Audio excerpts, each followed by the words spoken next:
ചേട്ടാ, ഈ കർഷകരുടെ ചപ്പാത്തി സമരം ഉണ്ടല്ലോ, ഉം. ഡൽഹിയിലൊക്കെ ഉണ്ടാക്കിയ ഉം. ആ സമരം സ്പോൺസർ ചെയ്തിരുന്നത് ഒരു തരത്തിൽ പറഞ്ഞാൽ ആം ആദ്മി പാർട്ടിയും കെജ്രിവാളുമായിരുന്നു. ഉം. ഇപ്പോൾ പഞ്ചാബ് ഹരിയാന അതിർത്തി ശംഭു ബോർഡർ ഉം. അടച്ചിട്ടായിരുന്നു ഇക്കാലം അത്രയും സമരം. പക്ഷെ ഇന്നലെ ആം ആദ്മി പാർട്ടി ഭരിക്കുന്ന പഞ്ചാബ് സർക്കാർ ഈ സമരത്തിന്റെ പന്തലെല്ലാം പൊളിച്ച് സമര നേതാക്കന്മാരെ അറസ്റ്റ് ചെയ്തു.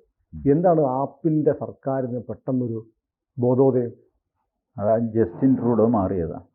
ഉം. കാനഡയിൽ ജസ്റ്റിൻ ട്രൂഡോ മാറിയില്ല. ഉം. ജസ്റ്റിൻ ട്രൂഡോ മാറി ഇവർക്കുള്ള സപ്പോർട്ട്, ഖാലിസ്ഥാനികൾക്കുള്ള സപ്പോർട്ട് ഇല്ലാതെയാവുകയോ കുറയുകയോ ചെയ്തു. ഉം. ഇത് കൂടാതെ ആ ഒരു മറ്റേ ഗുർപത്വന്ത് സിംഗ് പന്നു, ആ പന്നുവിൻ്റെ 6 for Justice ഉണ്ട്. അതിലെ വലിയ ആളൊന്നുമില്ല, പക്ഷേ അവൻ വലിയ ഇഫക്റ്റ് ഉണ്ടാക്കുന്നു സോഷ്യൽ മീഡിയയിലൂടെയും മറ്റും. അതിന് കാര്യം എന്താണെന്ന് വെച്ചാൽ അവനെ അമേരിക്ക VIP ആക്കി വെച്ചിരിക്കുന്നു, സെക്യൂരിറ്റിയൊക്കെ കൊടുത്തിട്ട്. അപ്പോൾ അത് പിൻവലിക്കണമെന്ന് തുളസി ഗബാർട്ടിനോട് നരേന്ദ്രമോദി, രാജ്നാഥ് സിംഗ്, അജിത് ഡോവൽ ഈ 3 പേര് ഇവർ ഡൽഹിയിൽ വന്നപ്പോൾ പ്രത്യേകം കൂടിക്കാഴ്ചയായിരുന്നു. 3 പേര് ഇത് ആവശ്യപ്പെട്ടു. ഈ കച്ചറയെ നിങ്ങൾ വലുതാക്കി നിർത്തിയിരിക്കുകയാണ്, സെക്യൂരിറ്റിയൊക്കെ കൊടുത്ത്. അപ്പോൾ അവൻ വലിയ ഹീറോ ആകുകയല്ലേ ചെയ്യുന്നത്. ഞങ്ങളുടെ നാട്ടിൽ അവൻ ഇതുപോലത്തെ പ്രവർത്തനം ചെയ്യും. ഇത് മിക്കവാറും തുളസി ഗബാർഡ് ചെയ്യുകയും ചെയ്യും. അപ്പോൾ ഈ കാനഡയിൽ നിന്ന് വന്ന ആൾക്കാരാണ് ഈ അതിർത്തിയിൽ സമരം ചെയ്യുന്നത്. ബാക്കി കർഷകർ, ആക്റ്റീവ് ആയിട്ടുള്ള കർഷകർ, കാര്യമറിയാതെ കുറച്ച് പേര് ഇതിൻ്റെ കൂടെയുണ്ട്. ബാക്കിയുള്ളത് ഞാൻ പറഞ്ഞില്ലേ, വേറെ സ്ഥലത്ത് പോയി കൃഷി, തമിഴ്നാട്ടിൽ വരെ, തിരുനെൽവേലിയിൽ സർദാർ ജീവിതം തിരുനെൽവേലിയിൽ കൃഷി ചെയ്യുകയാണ്. അപ്പോൾ ഈ കർഷക സമരം എന്ന് പറയുന്നതിന് അർത്ഥമില്ലാതെ അവരുടെ ഡിമാൻഡ് എന്താണെന്ന് ആർക്കെങ്കിലും അറിയാമോ? അവർ തന്നെ മറന്നുപോയി. എന്താവശ്യത്തിനാണ് മറന്നു. അപ്പോൾ ആം ആദ്മി പാർട്ടി ഈ മൊത്തം ഈ സാധനത്തിൻ്റെ ഒരു പ്രീ കണ്ടീഷനായിട്ടായിരിക്കും ആം ആദ്മി പാർട്ടി ഇത് പൊളിച്ചു കളഞ്ഞിരിക്കുക. അതായത് ആം ആദ്മി പാർട്ടിക്കുള്ള വിദേശ സഹായം നിലയ്ക്കുകയോ അല്ലെങ്കിൽ ഇത് പൊളിച്ച് കളയാതെ ഇനി ഫർദർ സഹായം കിട്ടില്ല എന്ന് പറഞ്ഞു എന്ന് വെച്ചു. ഈ പരിപാടി അവസാനിപ്പിക്കുക. ഈ ഷോ കഴിഞ്ഞു. അപ്പോൾ അത് ഞങ്ങൾ കാശ് തരാം എന്തെങ്കിലും, ഇങ്ങനെ എന്തെങ്കിലും ഒരു അറേഞ്ച്മെൻറ്റിൻ്റെ ഭാഗമായിട്ടാണ് ഇത് പൊളിച്ചു കളഞ്ഞിരിക്കുന്നത്. അതല്ലാതെ പെട്ടെന്നൊരു ദിവസം ഈ ആം ആദ്മി പാർട്ടിക്ക് വിവേകം ഉണ്ടായി. പഞ്ചാബ് മുഖ്യമന്ത്രിക്ക് അരവിന്ദ് കെജ്രിവാളിൻ്റെ ഒരു പിടി ഉള്ളതായത് കൊണ്ടാകാമോ? അത് നേരത്തെ മുതലുള്ള ഒരു ഈഗോ ഫൈറ്റാണ്. അരവിന്ദ് കെജ്രിവാൾ ജയിലിൽ പോയപ്പോൾ തന്നെ മറ്റേയാൾക്ക് കിട്ടിയൊരു സിഗ്നലാണ്, ഇനി എൻ്റെ കാലമാണ്, മറ്റവൻ്റെ കഴിഞ്ഞു. ഇയാൾ നടത്തിയ പല പ്രകടനത്തിനും കലാപരിപാടികൾക്കും ഒന്നും ഈ ഭഗവന്ത് സിംഗ് മാൻ വന്നില്ല. വരാഞ്ഞത് അയാളൊരു പക്ഷേ വെള്ളം അടിച്ച് കിടന്നു പോയിട്ടോ, അല്ലെങ്കിൽ അയാൾക്ക് വേറെ കുറേ നാടകങ്ങളൊക്കെ ഉണ്ട്, മയക്കുമരുന്നൊക്കെ ഉണ്ട് എന്നൊക്കെ പറയും. അങ്ങനെ അതിനാണ് ഈ പത്രക്കാർ ആരോഗ്യപരമായ കാരണങ്ങളാൽ അദ്ദേഹം പങ്കെടുത്തില്ല. സത്യമാണ്, ആരോഗ്യം എണീക്കാൻ പറ്റുന്നില്ല, വിട്ടിട്ടില്ല. നമ്മൾ വീഡിയോ കണ്ടതാണ്, രണ്ടുപേരുടെ തോളെ പിടിച്ച് നടക്കുന്നത്. അപ്പോൾ ഇതൊക്കെ ചുരുക്കി പറഞ്ഞു കഴിഞ്ഞാൽ അവർ തമ്മിൽ അത്ര വലിയ റിലേഷനൊന്നും അല്ല. നമ്പർ 2, ഇയാൾക്ക് കേജ്രിവാളിന് പഞ്ചാബിൽ നിന്ന് ലോക്സഭയിലേക്ക് പോയാൽ കൊള്ളാമെന്നുണ്ട്. അതിന് അവർ തയ്യാറല്ല. ഇപ്പം പഞ്ചാബിൽ ഞങ്ങൾ ഇത്രയും പേരുള്ളപ്പോൾ പിന്നെ ഇയാളുടെ സ്ഥലത്ത് തോക്കുകയും ചെയ്തു. എന്നിട്ട് ഇവിടെ വന്നിട്ട് നേതാവാൻ കളിക്കുന്നു. അങ്ങനെ കളിക്കണ്ട. ഇങ്ങനെയൊക്കെയുള്ള ഡൈനാമിക്സ് അവർ തമ്മിലുണ്ട്.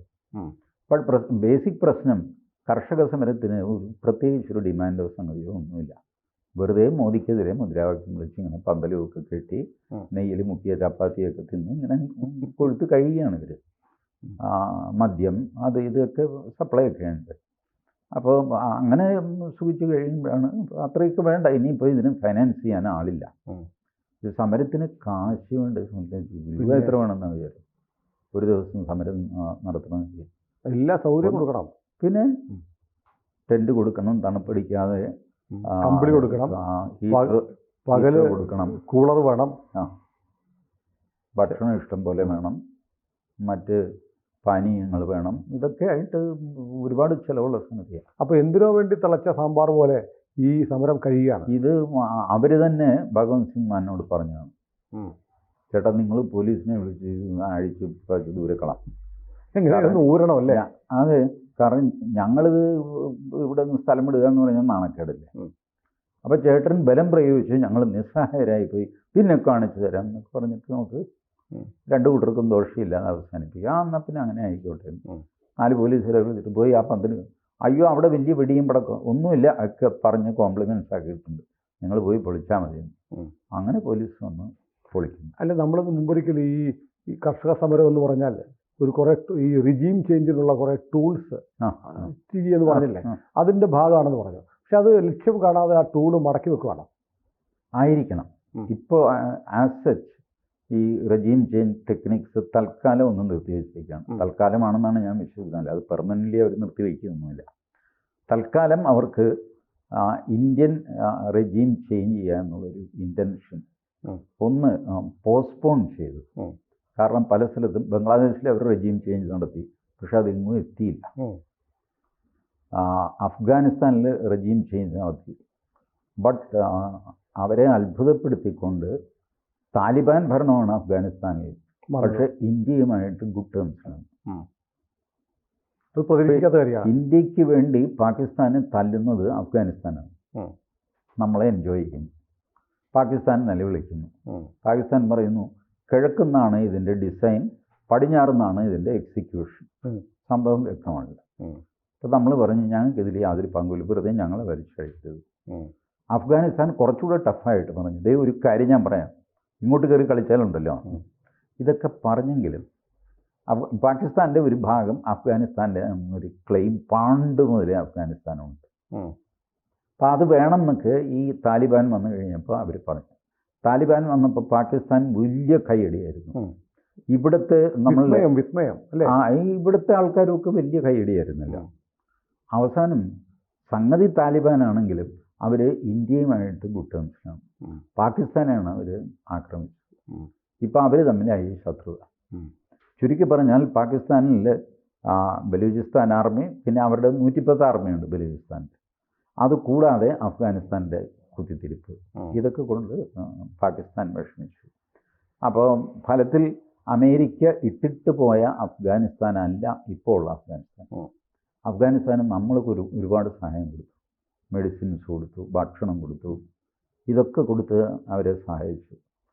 അപ്പോൾ അവർ നോക്കിക്കഴിഞ്ഞപ്പോൾ സംഭവം കാഫിറൊക്കെയാണ്, പക്ഷേ കഞ്ഞി കുടിക്കുന്നത് ഇപ്പോൾ അവൻ്റെ അരി വെച്ചിട്ടാണ്. അതുകൊണ്ട് തൽക്കാലം അവനുമായിട്ട് നമുക്ക് ലോഹ്യത്തിൽ തന്നെ പോകാം, ഇവനെ അങ്ങ് തീർക്കാം. അത് കഴിഞ്ഞ് ആലോചിക്കാം. ഈ ഇമ്മീഡിയറ്റ് ശത്രു പാകിസ്ഥാനാണ്. അപ്പോൾ അവിടെയും അമേരിക്കയുടെ ഡിസൈൻ അവർ വിചാരിച്ച പോലെ വന്നില്ല. അപ്പോൾ ചുരുക്കി പറഞ്ഞു കഴിഞ്ഞാൽ regime change is not successful for the past 3 or 4 operations. അവരുടെ റെജീം ചേഞ്ച് അവർ വിചാരിച്ച പോലെ നടന്നിട്ടില്ല, ലക്ഷ്യം കണ്ടില്ല. അപ്പോൾ എനിക്കൊരു സംശയം വെച്ചാൽ, ഇതിപ്പോൾ ഈ കെജ്രിവാൾ ഇതിനെക്കുറിച്ചൊന്നും പറഞ്ഞിട്ടില്ല, ഏത് പഞ്ചാബിലെ കർഷകരെ ഒഴിപ്പിച്ചതിനെക്കുറിച്ച്. അത് ഈ മാനും കെജ്രിവാളും തമ്മിലുള്ള ഒരു അന്തഛിദ്രം വലുതാക്കാൻ ഇത് സഹായിക്കുമോ എന്നൊരു സംശയമുണ്ട്. മിക്കവാറും അതുണ്ടാവും. അതല്ലെങ്കിൽ തന്നെ അന്തഛിദ്രം വലുതാകുമോ അവിടെ. കാരണം കേജ്രിവാൾ അയാളുടെ പാർട്ടി നടത്തി അപ്രസക്തനായിട്ടില്ല. അയാളാണ് പാർട്ടിയിലെ ഏറ്റവും വലിയ ശക്തൻ ഇപ്പോഴും. But thing is, Bhagwant Singh Mann അയാളെ ചലഞ്ച് ചെയ്യാൻ തയ്യാറായിട്ട് നിൽക്കുന്നു. കേജ്രിവാളാണ് തീരുമാനിക്കുന്നത് ഭഗവന്ത് സിംഗ് മാനുമായിട്ട് ഉടക്കണോ വേണ്ടയോ, പച്ചയ്ക്ക് ഉടക്കണോ വേണ്ടയോ. ഇതാണ് കേജ്രിവാളിനെ അഭിമുഖീകരിക്കുന്ന പ്രശ്നം. കേജ്രിവാളിൻ്റെ പാർട്ടിയിലെ ഗ്രിപ്പൊന്നും കുറഞ്ഞിട്ടൊന്നുമില്ല. കാരണം അയാൾ തുടക്കം മുതൽ അയാൾ ഏകാധിപതിയായിരുന്നു. അത് ഡൽഹി ജനാധിപത്യത്തിൻ്റെ പേര് പറഞ്ഞ് ഏകാധിപതിയായിട്ടാണ് അയാൾ പാർട്ടി നടത്തിക്കൊണ്ടിരുന്നത്.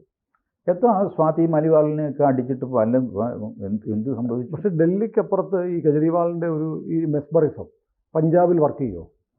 പഞ്ചാബിൽ വർക്ക് ചെയ്തില്ല, അങ്ങനെയല്ലേ ആം ആദ്മി പാർട്ടി അധികാരത്തിൽ വന്നത്. പക്ഷേ ഇപ്പോൾ അവിടെ ഒരു പവർ സെൻറ്റർ വേറെ ഉണ്ട്. പവർ സെൻറ്റർ ഉണ്ടെങ്കിലും അതിനുള്ള സാമർഥ്യം ഭഗവന്ത് സിംഗ് മാനില്ല. അവിടെ സ്ഥാനാർത്ഥി നിർണയമൊക്കെ നടത്തിയത് കേജ്രിവാൾ തന്നെയാണ്. കേജ്രിവാളിൻ്റെ 100% MLA-മാർ കേജ്രിവാൾ പറഞ്ഞാൽ കേൾക്കും. ഭഗവന്ത് സിംഗ് മാനിന് അങ്ങനെ ഒരു ഭഗവന്ത് സിംഗ് മാൻ നോക്കുന്ന ഈ സെലൻസ്കി പോലെയാണ് ഭഗവന്ത് സിംഗ് മാൻ. അയാൾ ഒരു എൻ്റർടൈനറായിരുന്നു. പാട്ട്, ഡാൻസ് ഇതൊക്കെ അങ്ങനെ നടന്ന ആളാണ്. അവിടുന്ന് രാഷ്ട്രീയത്തിലേക്ക് വന്നതാണ്. സെലൻസ്കിയിലും അതുപോലെ. സെലൻസ്കി ഒരു സ്റ്റാൻഡപ്പ് കൊമേഡിയനായിരുന്നു. അവിടുന്ന് ആ പോപ്പുലാരിറ്റി വെച്ചിട്ട് രാഷ്ട്രീയത്തിൽ വന്നിട്ട് അങ്ങനെ നേതാവായത്. ഇവർക്കൊന്നും ഓർഗനൈസേഷൻ നടത്തി ശീലമില്ല, പരിചയമില്ല. കേജ്രിവാളിന് ഓർഗനൈസേഷൻ സ്കില്ലുണ്ടായിട്ടില്ല. പക്ഷേ ഓർഗനൈസേഷൻ്റെ തുടക്കം മുതൽ ഇതുണ്ടാക്കിയത് അയാളാണില്ല. അതുകൊണ്ട് അയാളെ എല്ലാവർക്കും അറിയാം. അയാളുടെ സ്വാധീനത്തിൽ ഒരുപാട് പേര് നിൽക്കും. അതുകൊണ്ടാണ് ആം ആദ്മി പാർട്ടി വളരാതെയും പിടിക്കാതെയൊക്കെ നിൽക്കുന്നത്. ഏതായാലും കർഷക സമരം കഴിഞ്ഞു എന്ന് ആ അധ്യായം അവസാനിച്ചു. ആ അധ്യായം അവസാനിച്ചു എന്ന് ഞാൻ കരുതുന്നില്ല. ഇപ്പോൾ ഡീപ് സ്റ്റേറ്റ് അവരുടെ ആ പ്ലാൻ അനുസരിച്ച് പോകുന്നില്ല എന്ന് കണ്ടപ്പോൾ അവരൊന്നും വെച്ച കാലം പുറകോട്ടെടുക്കുകയാണ്. അവർ വീണ്ടും ഇത് മറ്റൊരു രൂപത്തിൽ വരാം, മറ്റൊരു രൂപത്തിലോ ഈ രൂപത്തിൽ തന്നെയോ ഒക്കെ വന്നു എന്ന് വരും. അവരുടെ ആക്ടിവിറ്റി അവരങ്ങനെ ഷട്ട് ഡൗൺ ചെയ്യുന്നില്ല, ഒന്ന് പോസ് ചെയ്യും, സ്റ്റോപ്പ് ചെയ്യില്ല. കൂടുതൽ വാർത്തകളും വിശേഷങ്ങളും നിങ്ങളിലേക്ക് എത്താൻ ABC മലയാളം സബ്സ്ക്രൈബ് ചെയ്യുക, ബെൽ ബട്ടണും അമർത്തുക.